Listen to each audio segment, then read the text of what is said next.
Adiós Nonino uit 1959 en misschien is dit ook wel de ommekeer definitief in de muzikale carrière van Astor Piazzolla. Hij keert terug naar Buenos Aires in 1960 en besluit dat hij geen concessies meer wil doen aan wat voor hem de ware tango nuevo is. Hij gaat niet meer zich aanpassen aan de heersende smaak van de massa. Dat heeft ook niet gewerkt. En hij besluit terug te keren naar de authenticiteit en begint zijn eigen orkesten in wisselende samenstelling. Eerst het quintet, vervolgens het octet van Piazzolla. Dat wordt later de Conjunto Nueve en hij gaat in de jaren 70 ook de meer elektronische kant op. De jaren 60 en 70 worden dan ook de definitieve doorbraak van de Tango Nuevo. En hij werkt in deze periode samen met grootheden zoals Jorge Luis Borges, de misschien wel grootste Argentijnse schrijver. En hij gaat samenwerken met de dichter Horacio Ferrer, die heel belangrijk wordt voor zijn teksten. En met wie hij samen eigenlijk een nieuw genre tango canción uitvindt. Een van de mooie voorbeelden daarvan is uit 1969 Balada para un Loco. Ya sé que estoy piantao, piantao, piantao. No ves que va la luna rodando por Callao, que un corso de astronautas y niños con un vals me baila alrededor. Baila, vení, volá. Ya sé que estoy piantao, piantao, piantao. Yo miro a Buenos Aires del nido de un gorrión y a vos te vi tan triste. Vení, volá, sentí el loco berretín que tengo para vos. Loco, loco, loco, cuando anochezca en tu porteña soledad, por la ribera de tu sábana vendré con un poema y un trombón a desvelarte el corazón. Balada para un Loco, in deze versie gezongen door Roberto Goyeneche, El Polaco. Balada para un Loco bezingt de gekte van Buenos Aires en de gekte van de liefde.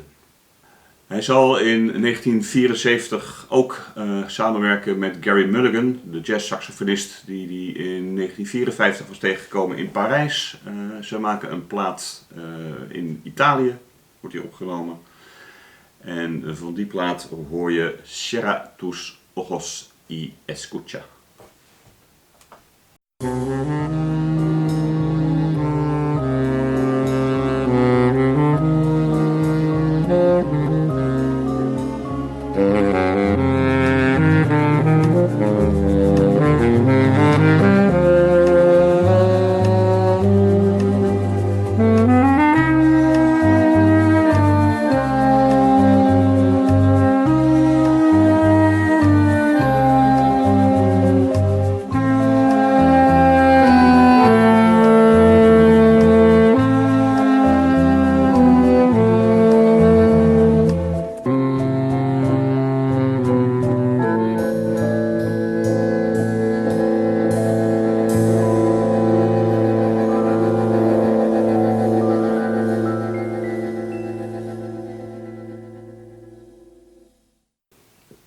Astor Piazzolla en Gary Mulligan in een geslaagde mix van jazz en tango.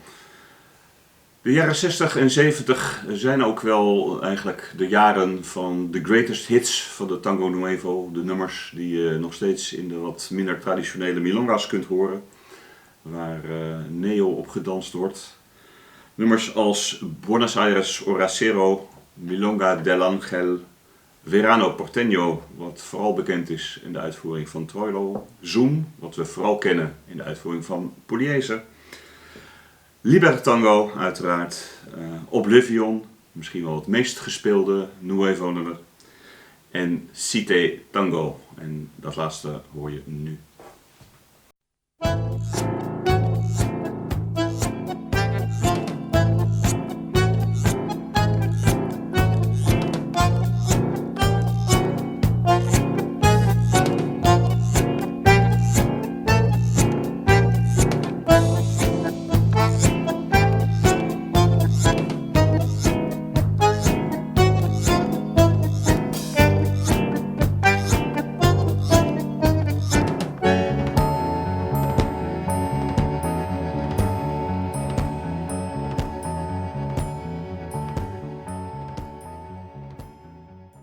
Maar dan komen de jaren 80 en in de jaren 80 staat Piazzolla op het hoogtepunt van zijn roem. En hij krijgt daarbij hulp uit onverwachte hoek. Grace Jones, geboren op Jamaica, verhuist rond haar 20ste naar Parijs en wordt daar ontdekt. Gaat vervolgens naar New York, verkeert in de kringen van Andy Warhol, wordt fotomodel, stijlicoon en zangeres. Neemt een aantal platen op die in eerste instantie vooral in de gay disco's van New York populair zijn. En besluit begin jaren 80 het muzikale roer om te gooien. Ze gaat samenwerken met onder andere Sly en Robbie, de op dat moment beroemdste ritmesectie binnen de reggae. En ze maakt 2 platen met een mix van reggae en dance. De meest succesvolle daarvan is Nightclubbing. En daarop staat ook een nummer dat afkomstig is van Piazzolla. Het is I've Seen That Face Before, een bewerking van Libertango.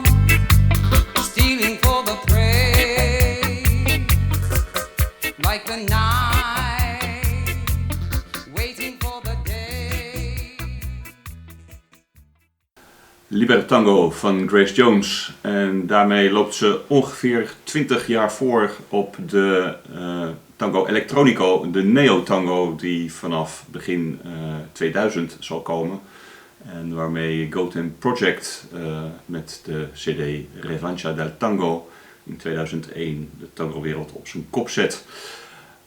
Piazzolla wordt een van de meest gesampelde componisten en artiesten in deze muziekstroming.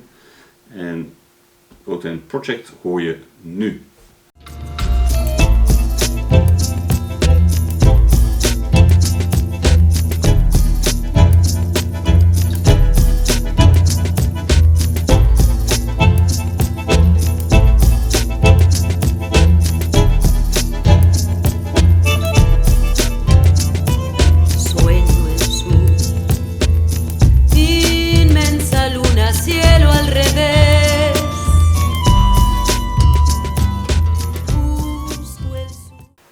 Vuelvo al Sur in de versie van Goten Project. De jaren 80 worden dus het hoogtepunt van de roem van Piazzolla met de grote concerten. Hij treedt op in de Verenigde Staten, onder andere in Central Park, in heel Latijns-Amerika, en in Europa en in Japan. Daar komen ook verschillende live cd's van uit. Er komen tv-registraties in Nederland onder andere te zien bij de VPRO. Een beroemde registratie uit 1984 met extreme close-ups van zijn bandoneon. Het is de doorbraak bij het grote publiek. En dat betekent ook dat het publiek weer geïnteresseerd gaat raken in waar de tango überhaupt vandaan komt. en dus ook geïnteresseerd gaat raken in de meer traditionele tango's. Dus mensen gaan zich dan ook weer verdiepen in D'Arienzo, Di Sarli, Pugliese enzovoort. De tango als dansmuziek, die eigenlijk op sterven na dood is, wordt ook herontdekt. En het aardige is dat zo eigenlijk voor de tweede keer in de geschiedenis de tango terug vanuit Parijs naar Buenos Aires komt. En ook daar opnieuw tot leven komt. Het ironische is daarmee dat Piazzolla, de man die zelf vond dat tango niet per se dansmuziek was, eigenlijk degene is die ervoor zorgt dat tango als dansmuziek nieuw leven wordt ingeblazen. Piazzolla zal in 1990 een beroerte krijgen. Hij ligt daarna 2 jaar in coma en hij overlijdt in 1992. Maar daarvoor, in 1989, doet hij nog een uitgebreide tournee. En hij staat onder andere in Amsterdam op de planken samen met Osvaldo Pugliese. En eigenlijk is daarmee de cirkel wel mooi rond. Piazzolla, die in vroeger tijden door rechtsbewind in Argentinië naar voren is geschoven als dit is onze nieuwe tango. Deelt het podium met Pugliese, de verstokte communist. Hoe mooi kan muziek zijn? Van deze 2 grootheden en de opname in Amsterdam hoor je nu Mala Junta.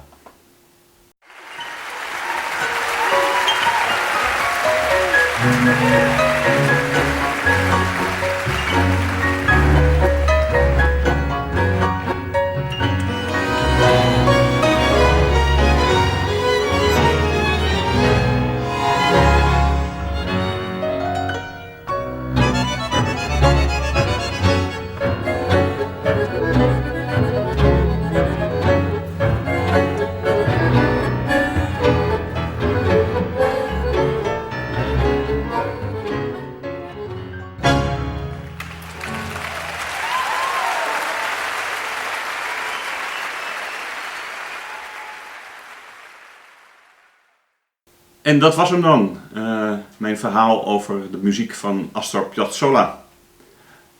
De volgende aflevering gaat over Juan D'Arienzo. Ik hoop dat je dan weer kijkt.